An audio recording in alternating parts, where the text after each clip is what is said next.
Oi, turma, tudo bem com vocês? Eu vou dar algumas explicações sobre sobre as questões que vocês vão fazer.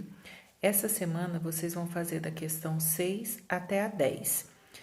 Nessa semana vocês não precisam me enviar foto. Vocês vão responder direto no formulário que eu vou enviar no grupo de vocês. Vou enviar o link, é só vocês acessarem e responderem o formulário, tá bom? Não precisa copiar, não precisa me enviar foto, tá bom? É direto no formulário. Bom, eu vou explicar cada questão, porque cada uma vai tratar de um assunto diferente. Tem questão falando de carboidrato, de proteína, então eu vou explicando um pouquinho da matéria dentro de cada questão, tá bom? A questão número 6. A número 6 está falando o seguinte, olha. Os açúcares complexos, açúcar complexo é o polissacarídeo.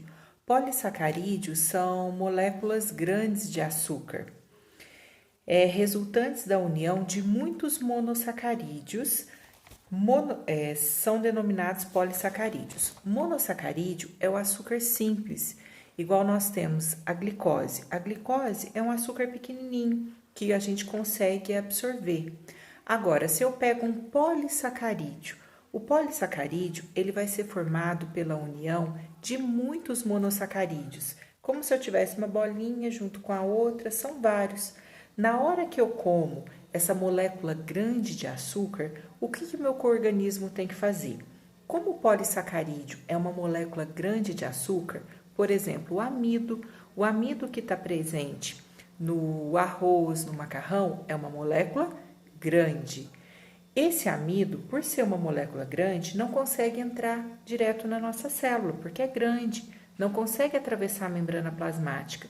Então, o que o meu corpo vai fazer? Vai digerir esse amido, quebrar em pedaços menores, que são os monossacarídeos, para aí conseguir entrar dentro da minha célula.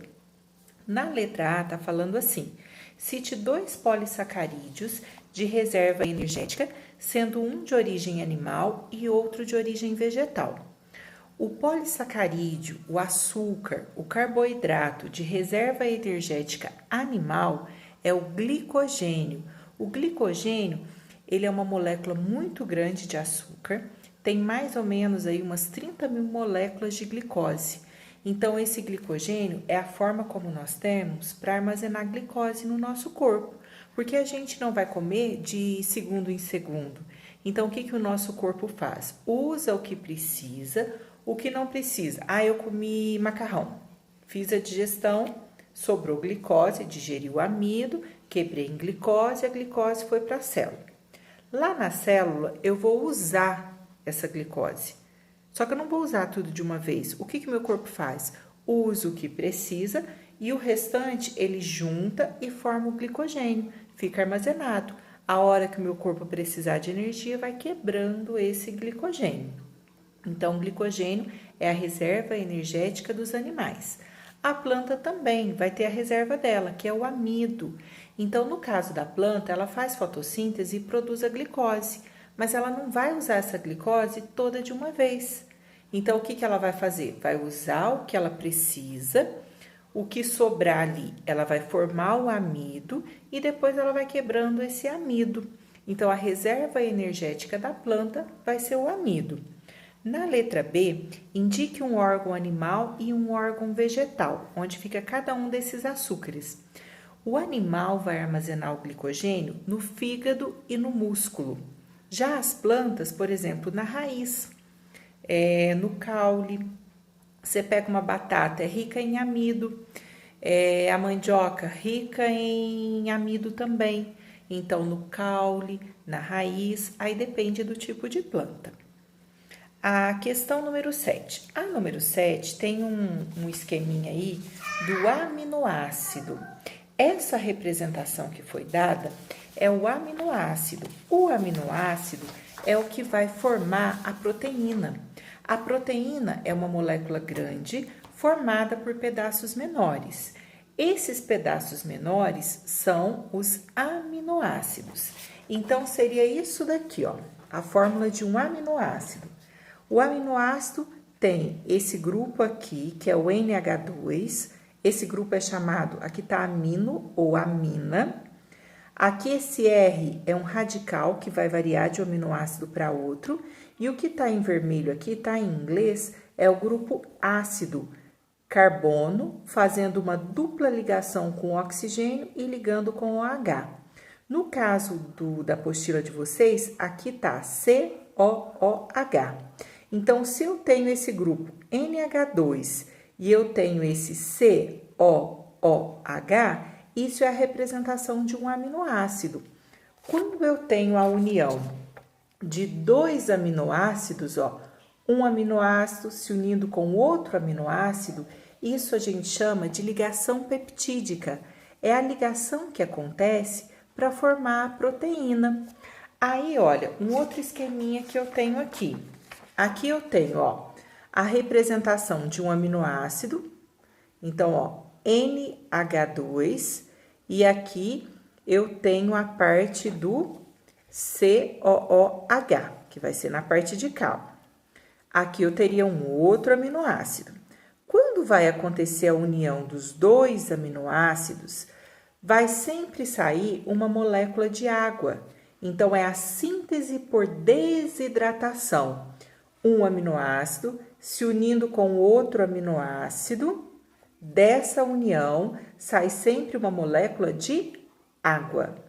Por isso que é uma síntese, é a produção da proteína com a desidratação do aminoácido. Sai uma molécula de água. Então, o que a gente precisa saber? Que toda vez que tem esse esquema, igual está na apostila de vocês, olha, aqui eu tenho NH2, COOH. Esse grupo é amina, esse grupo é o grupo ácido. Então, aqui eu tenho um aminoácido. Eu tenho que lembrar que o aminoácido é o responsável pela formação da proteína. A proteína nada mais é do que um conjunto de aminoácidos. Aí vai estar pedindo para assinalar a correta. Na letra A, o grupo é base do código genético? O código genético é o DNA e o RNA. Não é o aminoácido que vai formar o DNA. Como eu disse, o aminoácido vai formar a proteína. A letra B, o grupo pode ser sintetizado por todos os organismos? Não. Se a gente pega a espécie humana, existem aminoácidos que são sintetizados, produzidos pelo nosso corpo, e tem outros que não, que nós vamos adquirir através da alimentação. Sem ele não há atividade celular? A proteína é a base da vida. Se não tem aminoácido, não tem proteína. Se não tem proteína, não existe vida. Seria essa. A letra D. Esse grupo pode ser fartamente obtido pela ingestão de pão? Pão não é rico em proteína, pão é rico em carboidrato, em amido. Amido é um tipo de carboidrato, é um tipo de açúcar. Então, essa também não. Depois, a atividade número 8. A osteoporose é uma doença que acomete principalmente as mulheres após os 50 anos de idade. Caracteriza-se pela perda de tecido ósseo, o que pode levar a fraturas. Então, o osso fica fraco, né? Pela perda, tá perdendo cálcio. O cálcio é o que dá rigidez para o osso. Se tá perdendo cálcio, que é um tipo de sal mineral, um componente inorgânico, o osso vai ficar fraco. Ficando fraco, favorece as fraturas. Aí tá pedindo para analisar as afirmações.